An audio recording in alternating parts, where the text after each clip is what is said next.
I'm a Roman soldier. I've been in the employ service of the emperor for the last 10 years.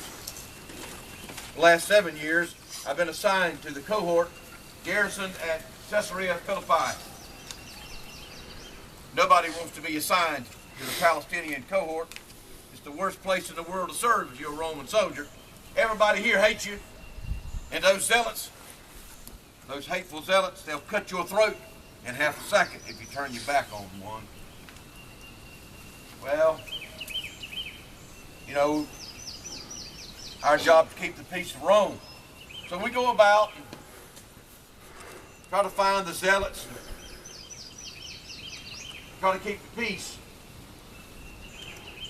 One day, I was minding my own business in the garrison when Longinus came by. He is our centurion commander. And he said, I need 7 men for special duty. And he picked us. We cast lots. And 7 of us lost. And we packed up our stuff and we went to Jerusalem. That's the capital city. Filled with people. Filled with zealots. And we discovered when we got there that our special duty was not only to round up the zealots, but we were to persecute them. We were to torture them. We were to humiliate them. And finally, we were to crucify them. It's the same thing day after day. The governor, Pilate, the prelate says, crucify, and we crucify. Beatings, scourgings, strip them naked, nail them to a cross, let them die, and watch the buzzards and the vermin eat the skin off the bones. No great loss. These people don't seem to learn.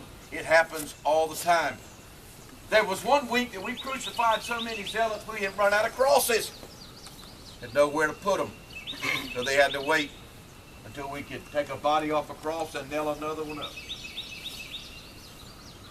It wasn't my favorite kind of thing. But when you're a Roman soldier under the authority of Rome, under the authority of the governor and the centurion, you do what they tell you. You don't have a choice. So that's what I do.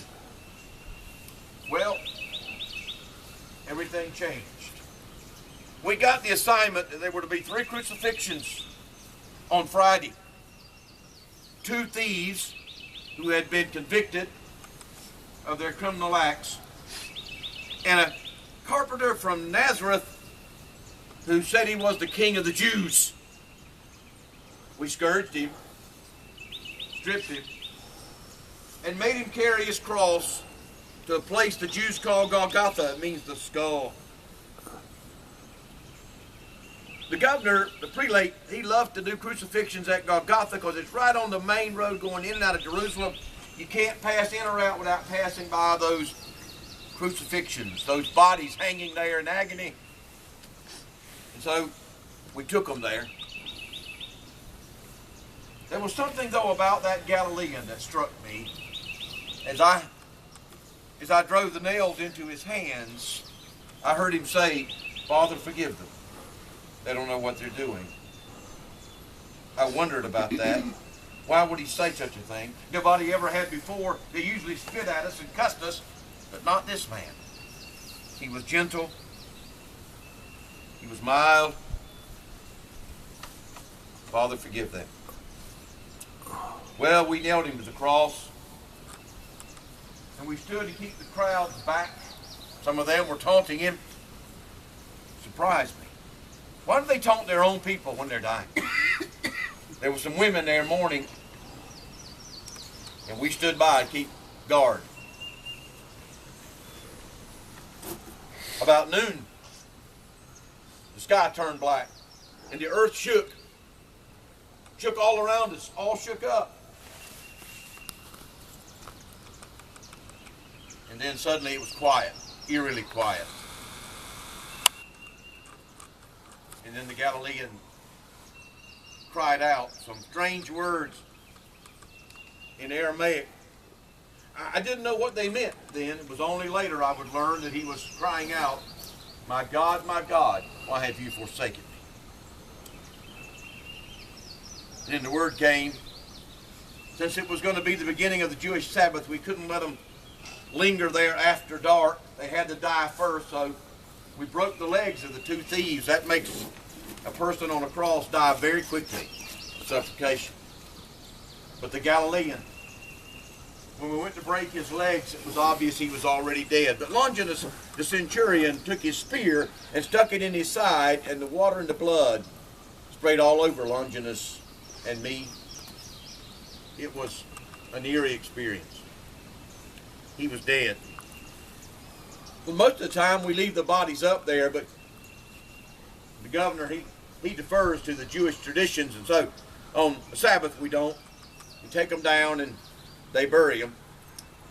Joseph of Arimathea, a well-known man there, had asked the governor for the body of this Galilean named Jesus, and so we took the body down from the cross and turned it over to him and helped him carry it to a tomb nearby in a garden. Belonged to him. It was his own tomb. And we put the body there, and he dressed it with a brand new cloth, and they were putting spices and things on him, and we left and went back to our garrison in Jerusalem. We had just settled down, glad that it was over, glad we could get some rest. Longinus came in and said, hey guys, I'm sorry, but we got one more assignment. Not another crucifixion, not a dart, no. The governor has ordered that I send you to guard the tomb of the Galilean. Guard his tomb? He's dead. Why do we need to be there? Well, it seems that the Jewish leaders are afraid that his friends will steal his body and claim he rose from the dead. So we want you there as a guard to prevent that from happening and to attest that his body has not been removed. And so we went out there in the garden, 7 of us. 2 were keeping watch at all times. We rotated about every 2 hours. 2 keeping watch, the rest of us trying to catch a nap. If you can sleep in a cemetery knowing that the zealots could be anywhere around the corner.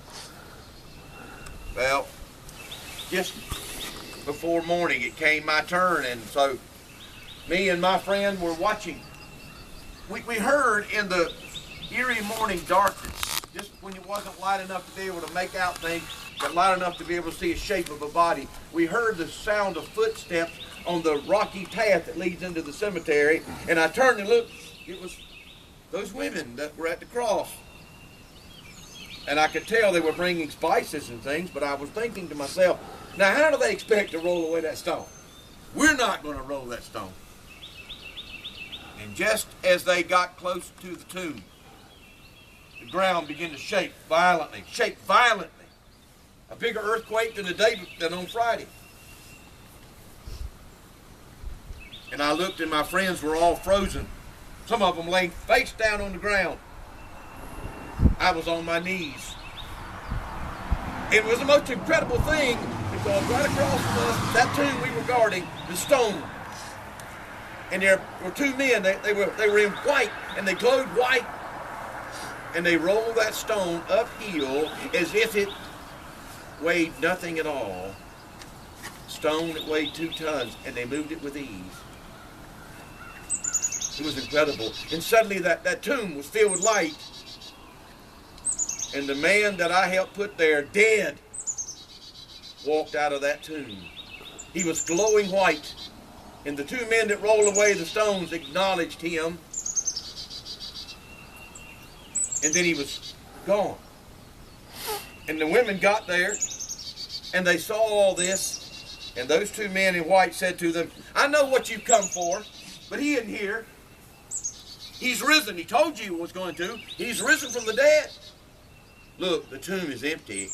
And they looked inside and saw that the grave clothes were there, and he wasn't there.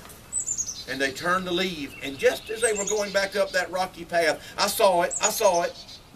He appeared to them. He was standing right there. And they grabbed hold of him, and he spoke to them. And they made haste to leave. And he left.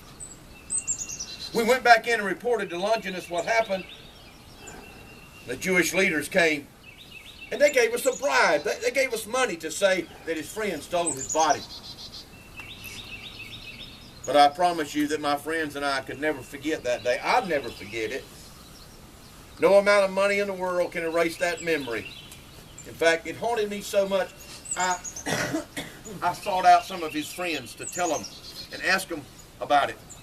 There was one of them, a guy who was a fisherman from up in Galilee. His name was Simon, but they kept calling him Peter. And he said to me, you know what you saw was the Son of God being resurrected. You had a privileged position to be able to see what we didn't see because we were in hiding, but you saw it. And I asked him, the only gods I've ever heard about was Caesar. He's God. I never seen anybody rise from the dead. I don't understand it. And he told me all about this Jesus. You know, I became a believer. And so people ask me across these years, Lucius, is it true? Did it really happen? Yes. Yes, it really happened. I was there. I saw it. He was raised from the dead. The stone was rolled away and the tomb was empty. And no, his friends didn't take the body. He walked out, fully alive. No signs of the scourging, no sign of death, only life in all its glory. No, I will never forget that day. I will never forget that day.